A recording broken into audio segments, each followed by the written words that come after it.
Un modelo de formación analítica para psicólogos, presupuestos filosóficos, conceptuales y metodológicos. Un libro de reciente publicación del Fondo Editorial FCSH en su colección Investigación. Los autores de este libro son el profesor Juan Diego Lopera, doctor en Ciencias Sociales, magíster en Filosofía y psicólogo de la Universidad de Antioquia, profesor titular del Departamento de Psicología de la misma universidad y coordinador del grupo de investigación El Método Analítico y sus aplicaciones en las ciencias sociales y humanas. La estudiante Mildred Estefanía Roldán López, del programa de Psicología, y la egresada Claudia Juliet Ospina, del programa de Antropología, ambas de la Universidad de Antioquia. Juan Diego, bienvenido. Muchas gracias, Diana. En este libro ustedes enuncian una inquietud respecto del alto número de instituciones educativas que forman psicólogos en el país y por supuesto del alto número de psicólogos graduados. Pero particularmente, pues si bien sabemos que las instituciones educativas tienen unos procesos de evaluación y de acreditación de los programas, a partir de los cuales se tienen en cuenta distintas características del programa, hay como una pregunta particular en el libro y es por la formación en términos de un análisis pedagógico y filosófico sobre cómo formar y particularmente cómo formar psicólogos y psicólogas. Entonces quisiera que nos contaras cómo la investigación de la cual deriva este libro da cuenta como de estas inquietudes y cómo las aborda. Sí, Diana. Bueno, de nuevo, gracias por la invitación. No, realmente, como planteas, en el libro proponemos, o más bien mostramos, una preocupación por lo que llamamos proliferación de programas de psicología. Incluso en la actualidad hay 144 programas de psicología en el país. Si uno lo compara con otros pregrados del área de ciencias sociales y humanas, por ejemplo con comunicación social, hay 63. Trabajo social, hay 52, medicina, 29, odontología, 23. O sea, hay una gran cantidad de programas de psicología. Eso lleva una preocupación desde mucho antes, incluso lo reseñamos en el libro, desde el año 85 ya existía esa preocupación. Decimos nosotros que aunque hay unas formas de evaluación, o sea, lo que conocemos como registro calificado, la acreditación de alta calidad, pensamos que no son suficientes porque terminan, digámoslo así, como evaluando unos estándares, pero hay muy poca reflexión, tal como lo dices, en cuanto a aspectos pedagógicos y filosóficos. Entonces lo que proponemos nosotros es que es necesaria una reflexión filosófica y pedagógica sobre el concepto de formación, incluso articulado con lo que las universidades proponen en sus, digamos, misiones. Porque las universidades proponen, por ejemplo, que es muy importante la formación de un profesional con unas características humanistas, éticas, con responsabilidad social, y eso pienso que se logra a partir del concepto de formación. Es ahí donde hacemos el énfasis nosotros, sobre todo apuntando a un aspecto, y es que la formación, además de que implica recibir conocimientos de su área particular o de su disciplina, impacte la vida del estudiante, o sea, que sea un proceso, como llamamos nosotros, de ascesis o transformación personal. Yo creo que hay que reflexionar mucho todavía, y a eso es lo que apunta el libro fundamentalmente. Se indica en el libro que su producción responde a una formalización de experiencias vividas en la docencia y que concluye en una propuesta metodológica, es lo que el libro nos plantea, que ilustra una manera analítica de proceder, ¿cierto? Háblanos de esas experiencias docente-investigativas y sobre todo de la participación de estudiantes y de egresados.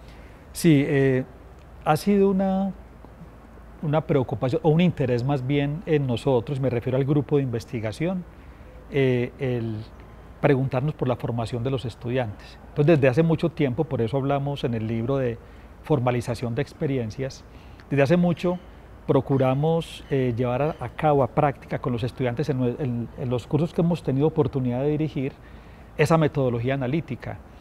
Hace muchos años, incluso como una pretensión muy consciente del grupo de investigación, y consiste fundamentalmente en que en ese proceso de relación con el estudiante en el aula de clase, el estudiante tenga una participación muy activa.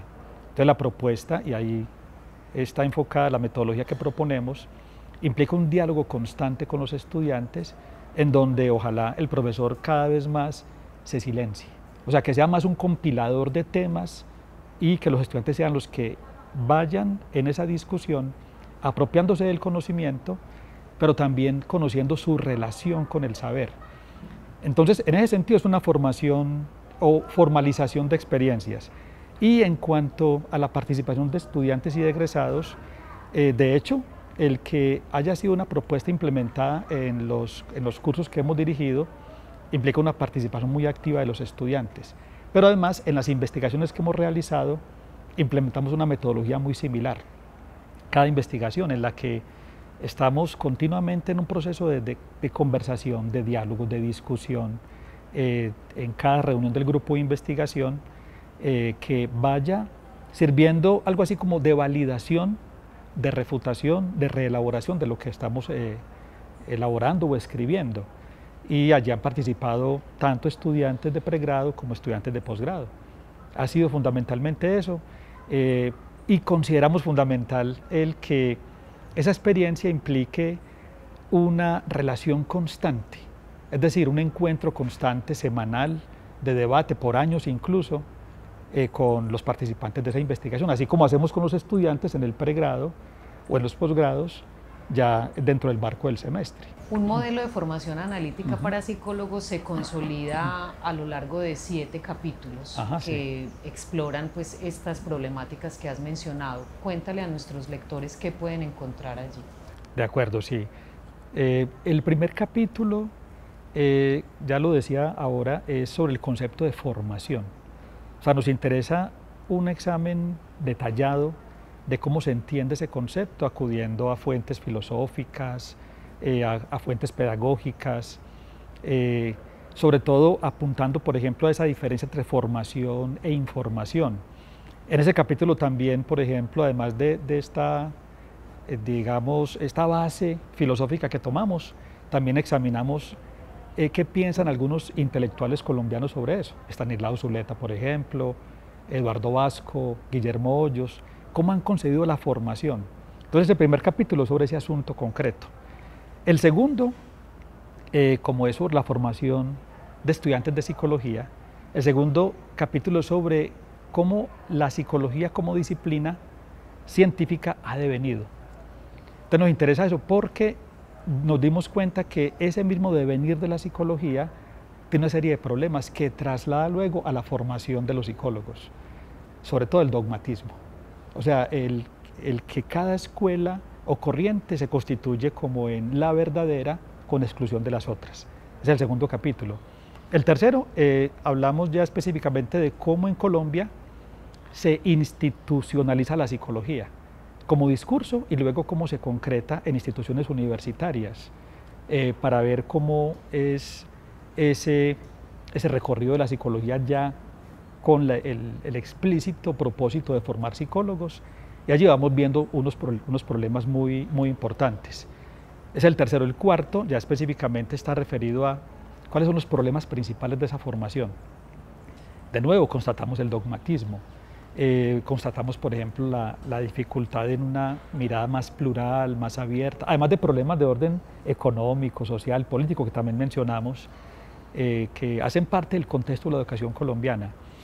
Ese sería el cuarto capítulo. El quinto, sexto y séptimo es como la sustancia ya de la investigación, porque el quinto se refiere a la orientación analítica en la psicología, que es de donde fundamentamos nosotros nuestra propuesta. Una orientación que está basada fundamentalmente como en 3 aspectos: en la importancia que se concede a analizar el discurso, la actitud investigativa y el tener en cuenta el discurso implícito, de allí que para nosotros sea muy importante el psicoanálisis. Ese sería el capítulo quinto. El sexto es ya propiamente el modelo de formación analítica que proponemos, ya decía ahora, basado en un diálogo constante con los estudiantes, y consideramos allí 2 dispositivos básicos: el aula de clase, que es un dispositivo grupal, y la asesoría, que es el dispositivo bipersonal, haciendo mucho énfasis sobre todo en esa relación en presencia y en presente con el estudiante, porque pensamos que la formación es fundamentalmente un proceso de reviviscencia del estudiante de su proceso de ingreso a la cultura en relación con el saber. Para nosotros es eso fundamentalmente. De allí que nosotros en el 7º capítulo trabajemos la transferencia. O sea, tan importante en la relación pedagógica con los estudiantes y que a veces no están tenida en cuenta. Y además que en los grupos planteamos, hay 5 formas de transferencia. La principal, la central, lateral, grupal y exterior. Y es interesante analizarlas porque para el objetivo pedagógico y formativo es esencial. Son los 7 capítulos que trabajamos en la investigación.